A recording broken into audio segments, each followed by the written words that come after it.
नमस्कार, मैं हूं कुमार अनिल। तेजस्वी यादव के लिए बिहार में खतरे की घंटी बज गई है। यहां 4 सीटों पर उपचुनाव था। 4 में से 3 सीटें पहले से इंडिया गठबंधन के पास थी, 2 सीटें तो राजद के पास थी और दोनों ही बहुत विशेष सीटें थी।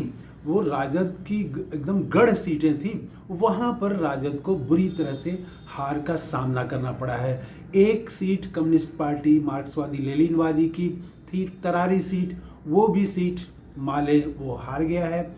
और एक इमामगंज की सीट जो जीतन राम मांझी वहाँ से उससे पहले थे, वो अपनी सीट बचाने में कामयाब रहे हैं।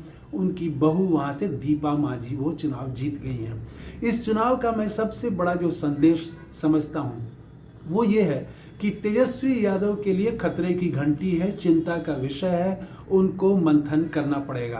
क्योंकि ये जो 2 गढ़ थे उनके, बेलागंज में और रामगढ़ में, तो ये दोनों गढ़ थे। बेलागंज में तो 34 साल से राजद का कब्जा था। वहाँ सुरेंद्र यादव बहुत दिग्गज नेता हैं राजद के, वो वहाँ से विधायक होते रहे हैं, पहले मंत्री रह चुके हैं, बड़े नेता हैं। वो अब सांसद बन गए हैं और उन्हीं के बेटे को राजद ने टिकट दिया था। वो चुनाव हार गए हैं। उनका नाम जो है विश्वजीत है, शायद नाम, जी, विश्वजीत सिंह। तो वो चुनाव हार गए हैं और वहाँ से मनोरमा देवी जो उन्हीं की जाति की हैं, वो चुनाव जीत गई हैं, वो जदयू की हैं। यहाँ पर गौर करने वाली बात यह है कि बेलागंज में जनसुराज ने, प्रशांत किशोर की पार्टी ने वहाँ पर मुस्लिम प्रत्याशी दिया था और उसने 17,000 से ज़्यादा वोट हासिल किया। ये खास बात है। और AIMIM के भी कैंडिडेट थे, उन्होंने भी 3,000 से ज़्यादा वोट हासिल किया। दोनों का वोट अगर मिला दें तो राजद की जो हार हुई है वो हार नहीं होती। वो 21,000 से हारे हैं और इन दोनों का वोट 21,000 या 21,000 से कुछ ज़्यादा ही हो जाता है। तो मुस्लिम वोट तो बंट गया है बेलागंज में। एक तो वहाँ का ये स्पष्ट कारण समझ में आ रहा है। दूसरा कि रामगढ़ में वो राजद जो है वो तीसरे नंबर पर रहा। ये चिंता की बात है कि वहाँ पर राजद से फाइट में वहाँ बसपा थी। बसपा कई बार वहाँ लीड करती रही, अंत में बहुत कम वोट से, 2,000 से भी कम वोट से वहाँ पर भाजपा को जीत मिली, उसके अशोक सिंह विजयी हुए।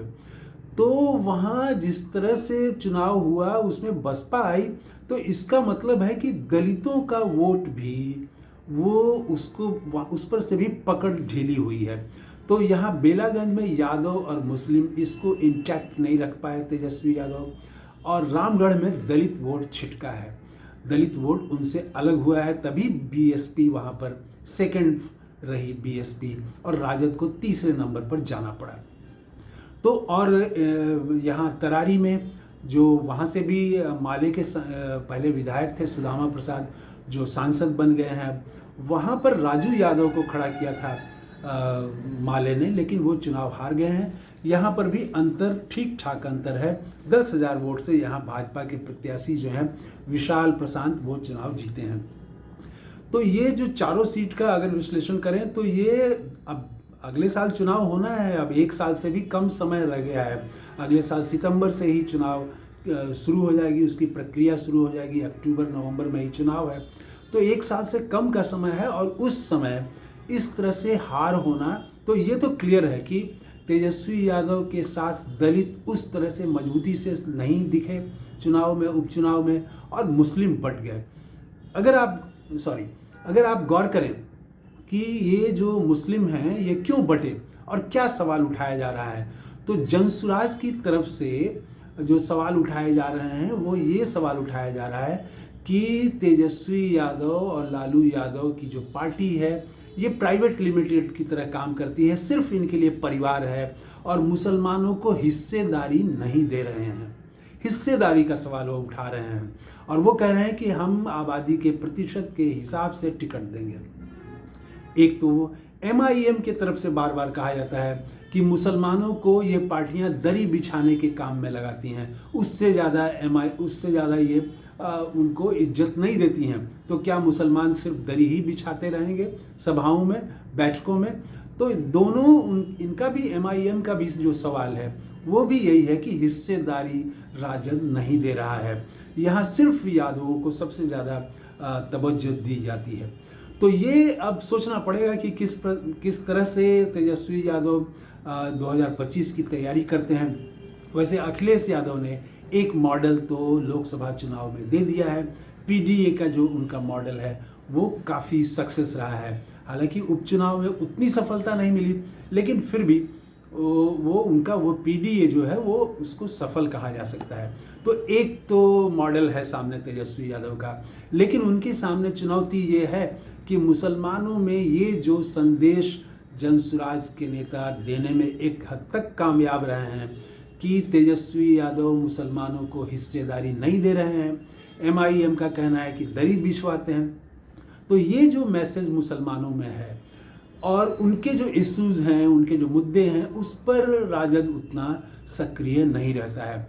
तो ये दोनों ही बातें हैं, इसको किस तरह से मैनेज करते हैं, किस तरह से अपने पक्ष में करते हैं। दलितों पर भी विशेष जोर देना पड़ेगा कि दलित वो राजद के साथ कैसे आएं। तो ये कई इससे टास्क निकलते हैं, ये देखना पड़ेगा। हालांकि झारखंड में राजद ने अच्छा प्रदर्शन किया है, 6 में से 5 सीट पर वो लीड कर रही है थोड़ी देर पहले तक।